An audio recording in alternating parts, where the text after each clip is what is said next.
The other thing to look at first is your syllabus. I like to give a table of contents with my syllabus so students can easily find information. If you click this, it will take you right to there.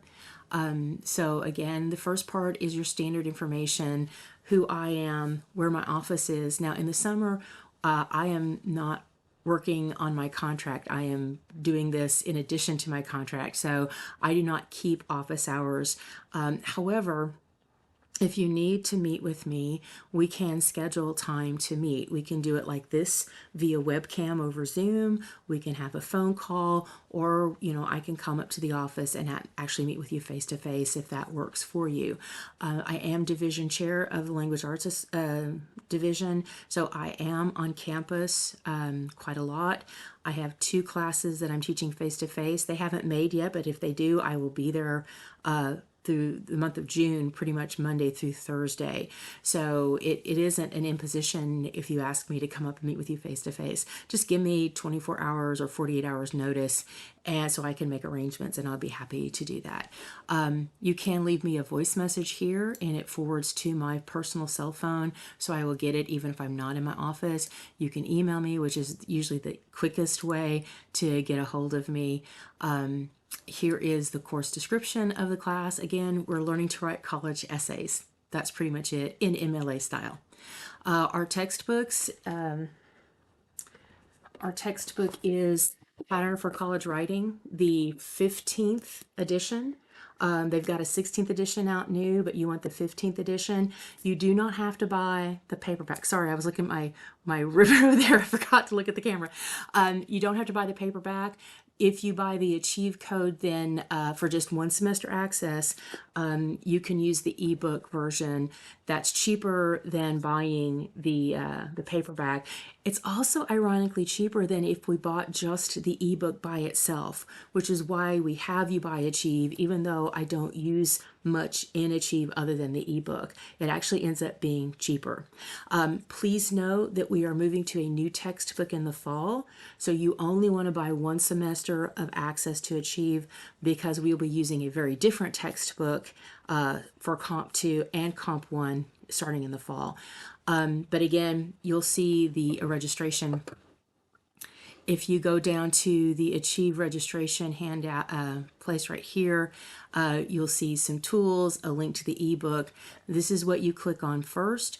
I will have available to you under the Start Here, right at number 6, a link that actually walks you through how to register. It'll show you what the screen looks like, so that, if you're going to be a little bit lost, this will give you some kind of visual reference for that. So again, if something's not going right, just email me as soon as possible, and I'll try to help you figure it out. Sometimes I can't control it, and I just have to tell you who to contact.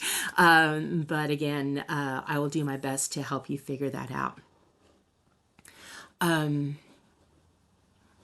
me go back. Oh, here we go. Here are our course outcomes and objectives.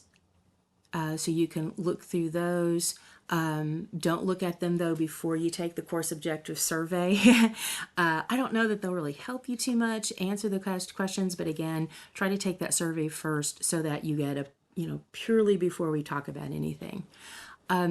This just again tells you some of the ways that I manage the course, so you can read that to see. Again, I've kind of already talked about some of those things.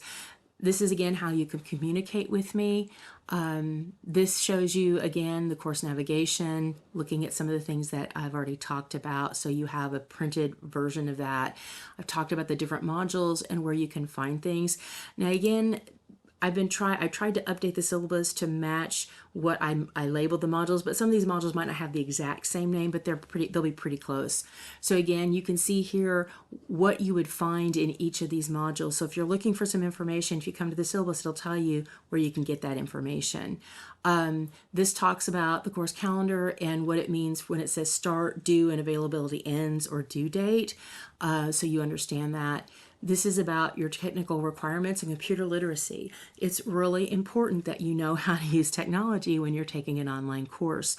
You need to know how to use Word. You need to know how to use email. You need to be familiar and comfortable with using the internet. That's your responsibility This is not a class where I teach you those things because this isn't a computer class. So I'm expecting that you know how to do those things. I have given you a link here to the Microsoft Office 365 that you can actually download free onto your computer, the entire suite of Office tools. Again, just please read this to understand. Attendance policy, you have to complete one assignment by the end of the week to be counted as a present. If you haven't completed it by the end of the week, then you are considered a no-show, and I have to report that, and you'll be dropped from the class. So it's not just a matter that you've logged into the class, you have to complete an assignment. So again, take that course objective survey, do the Brightspace quiz, anything counts, all right? Again, under due dates, usually for the major assignments, you have a built-in 24-hour grace period. So you'll have a due date and you'll have an availability end date. So due date is when you want to have it, but you get another 24 hours before the folder closes and you can't submit work without getting my permission. All right. Most of the small assignments, there is no grace period because I've got to get my feedback back to you so we can stay on track. And in an 8-week class, we don't have a whole lot of downtime. So if you don't, you've got to make that deadline. If you miss it, you better have a darn good reason why, an unavoidable emergency that you can document. Okay. And we don't have that many assignments. So if you consistently miss some of these smaller quizzes and things like that, then it's actually going to end up hurting your grade. So be sure you are paying attention. I have another video that you'll be able to see that is kind of my tips for being successful in this class, and it deals with some of that. You can see my late policy. The most important thing to take away here is that if you have a reason why you aren't able to turn the work in Brightspace, you need to email me and attach the work to the email. Don't share a link. I don't want a link. I want the actual file attached to the email as proof that you had it done. If you can do that, then I'm usually fine with accepting it late. But if you hem and haw and it's 3 days afterwards before I actually see that paper, then I don't know that you actually had it done and you are just trying to get extra time to finish it, okay? Be honest. If you say, hey, I'm sorry, something happened, I need an extra day to finish it, I'm more than likely going to say sure the first time that this happens because life gets in the way. But again, you need to prove to me that you've actually got it done. Right? And that's one way that you can do that. It makes it easy for me to say, sure, you can have an extra bit of time. Here's the grade scale. I round up, so 89.45 is an A, et cetera, et cetera. Again, here's the breakdown of those percentages for each category. This talks to you about evaluation procedures, so how you get feedback. Again, like I said, it takes about 1.5 weeks to grade a set of essays in this class. Again, every assignment will tell you specifically what you have to do to make a passing grade, and if there are any penalties that kick in automatically for not doing something. For example, if you don't use MLA in assignment, you've automatically lost any chance of making anything better than a D. All right, if it's an essay that has major MLA requirements, I will put that on the handout to let you know that. If you choose not to do it, then it's your fault if you don't make a passing grade because you didn't use the documentation style that's required for this class. So again, pay attention to that and you should be fine. Here is a breakdown of the major writing assignments that are in the class. I don't list all of the homework and tests because that kind of fluctuates. I might want to give you an extra quiz because I think students are really needing maybe a little bit more instruction on something else. But again, you can see the things that are in there now. Most homework assignments, it range from anywhere from 5 to 25 points. So again, missing 1 or 2 isn't a huge problem, but if you consistently miss them, then that can rack up. Right. Again, here is the Modern Languages Style Association requirement. And again, I can deduct up to 50% off any assignment that does not use MLA. This is an explanation of the kind of file format that you have to use when you're uploading files and assignments. It'll only accept these 3 kinds of file format. If you try to upload something like in Pages or something like that, it won't let you do it. Right?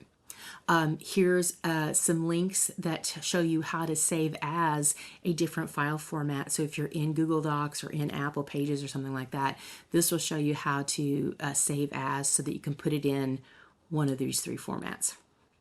Again, what to do if you have upload problems. Again, you can read that. Then we have some special warnings. This first one is basically, even if you're not an adult legally, if you're a concurrent student, you're still considered an adult in this class. So we expect you to act like an adult, and we expect that you will be able to listen to any kind of content that might be on the more adult side. I don't really do anything like that. This is our standard policy for our division. There shouldn't be anything in this class that is offensive to you. So you'll probably be okay. But again, we like to make sure everybody knows that. This is my statement on AI, artificial intelligence, things like ChatGPT and Quillbooks and all of that. If you use AI in this class, that is considered plagiarism, right? If you're having AI write something for you, that's cheating. If you paste your paper in AI and tell it to rewrite it for you to make it better, that's cheating, right? Part of the objectives in this class is that you can communicate effectively using standard academic English. If you're having AI do it for you, then you've not mastered that objective, right? So again, please understand that there are ways that you can use AI that's totally fine. I've kind of listed them here. Let's say you're trying to think about a better word. Maybe there's a sentence that, what is this word? Is there a better word? You might ask AI to give you a suggestion of how to improve a sentence, right? You may ask it for help brainstorming ideas or different ways to organize something. That way, it's not writing the paper for you. It is, kind of just somebody that you're kind of pinging ideas off of, right? So that's the honorable way to use it. Right. It also isn't wise to rely on AI because oftentimes it fabricates information, it plagiarizes, it takes information from someone else and includes it there and doesn't tell you that it's using somebody else's ideas, and oftentimes it's not even really written that well.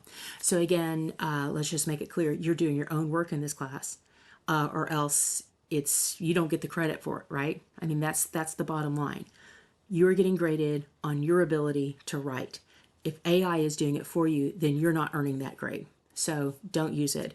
I had quite a little problem with about 10 students last semester. And so I've actually put a very specific policy on this right now because I was quite disappointed. And again, it's pretty easy to tell, by the way. So you have some statements on diversity and accessibility. This is the grievance procedure for the college. It is in your student handbook, but we like to put it here so you know exactly, if you have a problem, then these are the steps that you need to take to resolve that problem. The rest of the stuff is just kind of general information. So again, that was just a real quick overview. You need to take the time to read the syllabus pretty thoroughly so you understand any policy that I have. Ignorance is no excuse under the law, right? And it's also not an excuse for not doing something. I had a student that wasn't mine as division chair. Sometimes students come to me when they have a problem with a teacher, and the student was upset that he had gotten a grade deduction on an assignment because he hadn't followed the instructions. And when I was talking to him, I realized that he hadn't read the instructions. He said, "Oh, I didn't know that that's where that was." And it was like really obvious. You could see where the teacher had clearly told students where to go to get the information. This student hadn't bothered looking at that module. Sorry, take the bad grade. That's your responsibility. So this is part of what it means to be a good student, is checking in, etc., etc. So again, I'll have another video that talks about my tips for being successful in this class as an online student, and it will cover some of those things as well. So I'm very excited to go on this journey with you. I hope you're excited as well. Even if writing isn't your thing, I promise you this: the students that usually do not pass my class don't do it because they cheat, they don't pay attention, they don't follow the rules, or they don't submit work.